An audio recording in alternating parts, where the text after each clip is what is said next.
Good morning. Good morning. Now, I want everyone to take out their pew Bible if you don't have your own. If you have your phone, you can use that too. But I want to make sure every day I want you to read it with me. Matthew, 2nd chapter.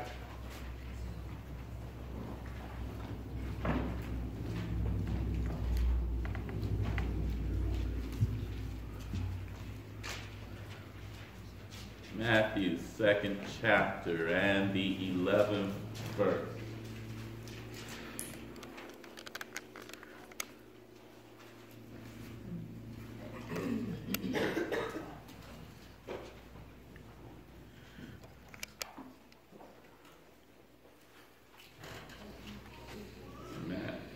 Matthew, 2nd chapter, and the 11th verse. Entering the house, they saw the child with Mary, his mother, and falling to their knees, they worshipped him. Entering the house, they saw the child with Mary, his mother, and falling on their knees, they worshipped him. Now, where did they find him? In the house. Who said something about a manger? Now, where did they find him? The house. All right. Today is Epiphany Sunday. Epiphany Sunday is celebrated on the Sunday closest to January 6th, which is the day of Epiphany. Traditionally, the color is green and is used to signify the Epiphany, but because this is a communion service, we're in white today, but I've kept my green stole to remind us of the Epiphany.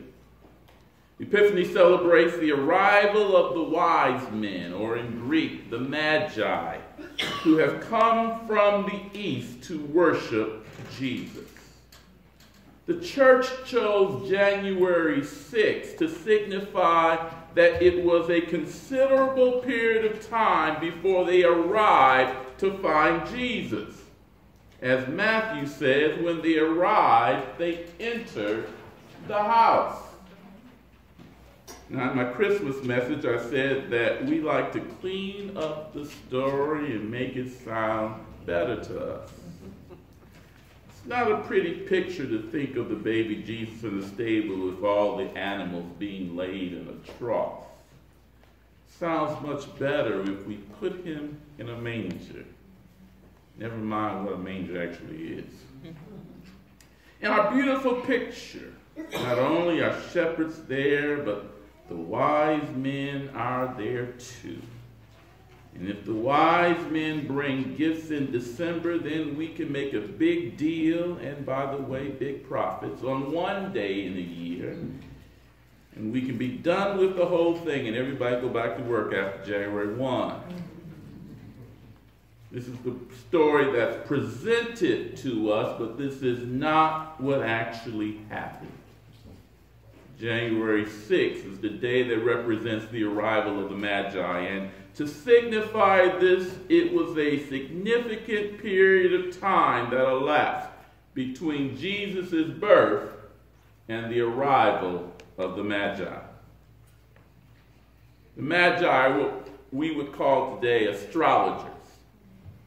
They saw something happening in the stars and recognized it was important enough for them that they needed to travel to wherever the star led to see what was taking place.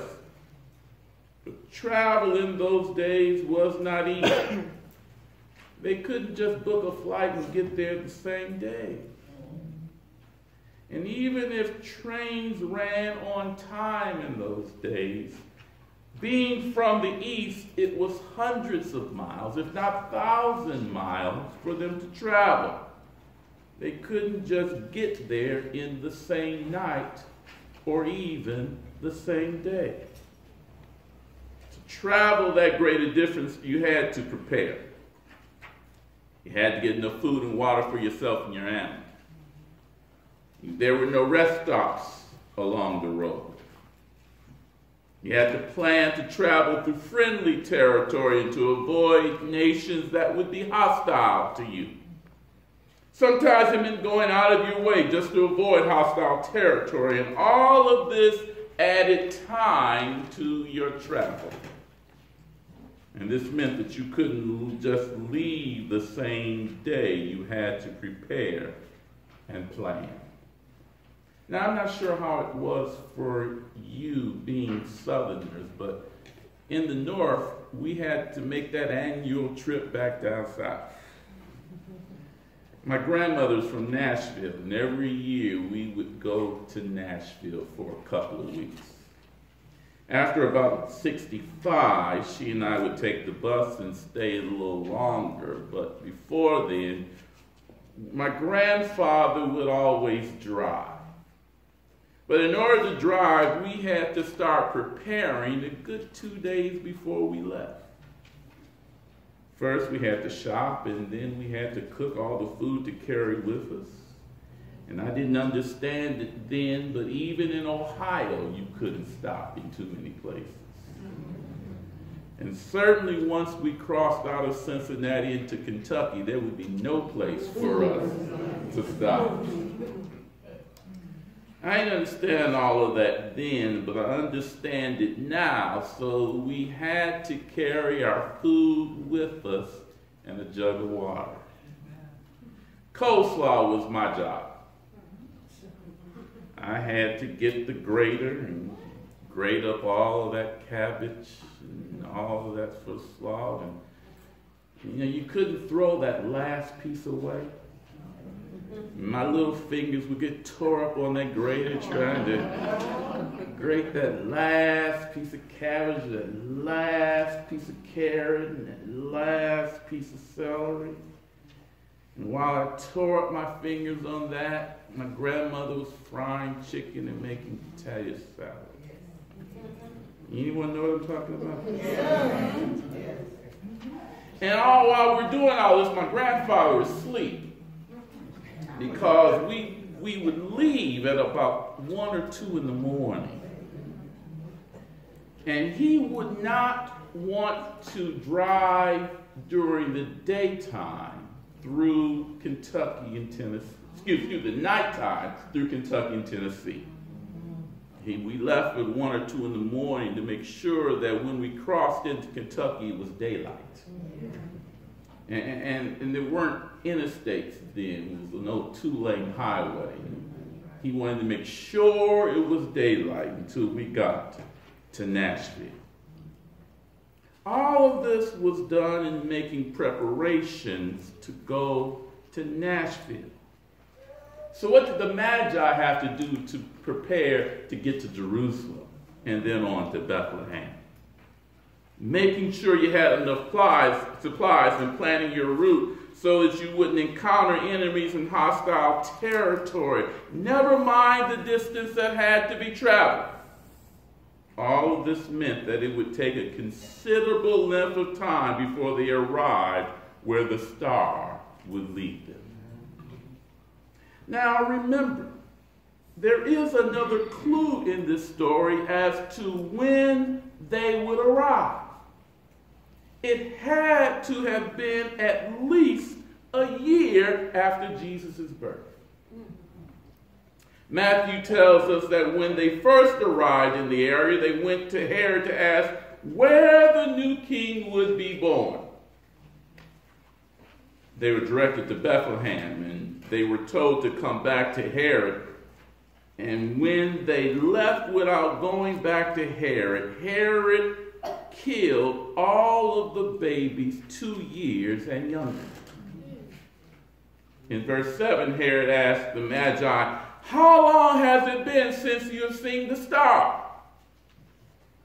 Notice, he didn't kill babies 2 years and younger.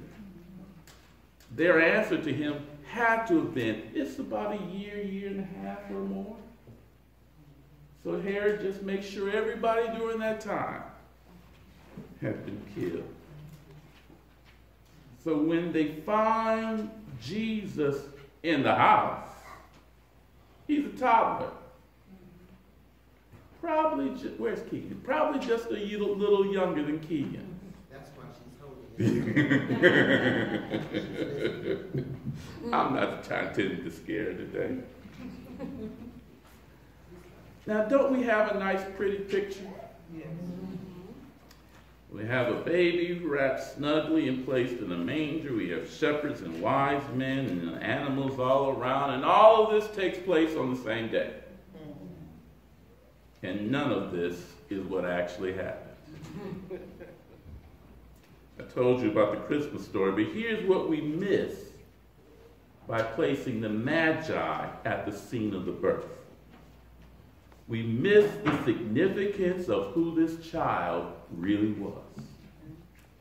First, we miss that the birth of Jesus had cosmic significance. Remember, the Magi are astrologers. They understood their world by what they saw in the stars. And what they saw in the stars over a year ago was something significant. Something so significant that they said, we've never seen anything like this before. We need to follow this star and see what's happening. What they understood was that something was taking place that would literally change the world. And by the time they arrived in Jerusalem, they realized that it wasn't just any birth, but the birth of a king. Notice what they say in verse 2. Where is he who is born King of the Jews? For we have seen his star in the east and have come to worship him. They recognize this isn't just any birth, but the birth of a king. Yet, there's a problem. There's already a king in Jerusalem. And his name is Herod. The Magi have the nerve to go to Jerusalem where Herod is and to announce that they have come to worship a new king. The announcement of a new king in Jerusalem is a threat to Herod. In verse 3, it says that Herod was deeply disturbed.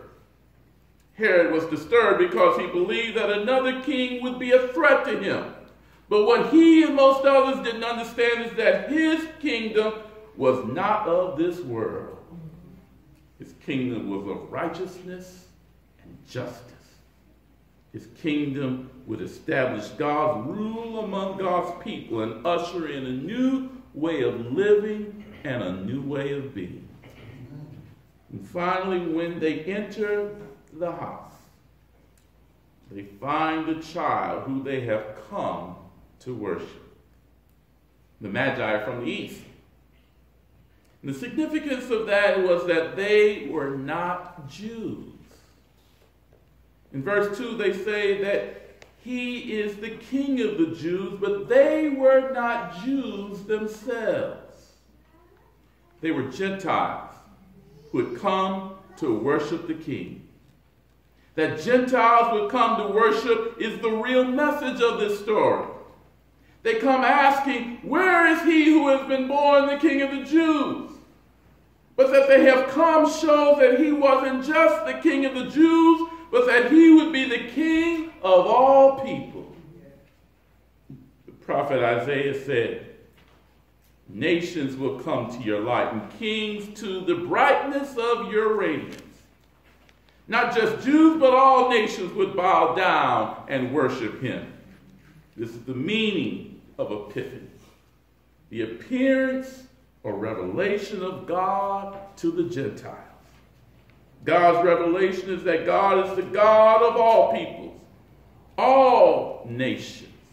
God is the creator and Lord of all things. And in Jesus, all things are presented in him. He was with God in the beginning, and all things were created through him. And apart from him, not one thing was created that has been created. In Jesus, he who was with God from the beginning became flesh and dwelt among us, that he might be born for us an example and our Savior. It is in him that God's light has shined, and all flesh shall see it. Not just in Jerusalem, but even the Magi from the east, all proclaim that the glory of God is found in this child. This is the message of Epiphany. God says to the people, arise, shine, for your light has come, and the glory of the Lord shines over you. The glory of the Lord shines over all nations, because born to us is a Savior, Jesus our Lord. Amen.